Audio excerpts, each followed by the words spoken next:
like a bearing in the room of support. Aluminum tail boom. If you guys see some wiggles and wiggles, we're not yet done with the code on this one, so it's got a little bit more fine tweaking to do, but it's pretty darn close. This machine, think of it like a little baby 700. It's got the optimized servo geometry that we have in the 300 and the 700. It has rotary servos. It is not a linear servo, which was one of the complaints people had. Oh, my linear servos, they get dirty or they collect dust and I have to clean them or I have to replace them often. These are like actual rotary servos in there. And the tail servo is actually a 450X tail servo, so you have a huge tail servo on this thing. So tail performance is actually really nice. We're going to have a full one-piece tail case, and the tail, if you guys take a closer look at this later, look at the tail gears, look at the front tail gears. It is huge. The gears are enormous. They're like the size of a 450 class heli.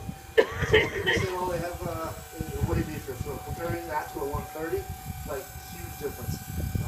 We in development, I don't believe anybody has actually taken out a set of tail gears.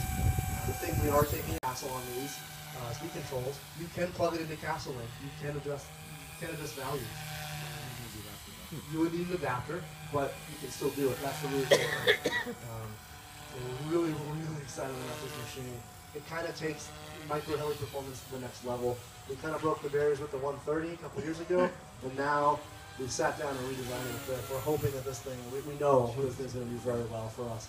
And if you think about how well the 130 did, if you're in a shop that sells a helicopter like that, we sold a ton of those things, and so that was $279 when it first came out, and this one's $250. And look at the huge difference in performance and quality of the product. There's really no way to beat this thing. 250 map.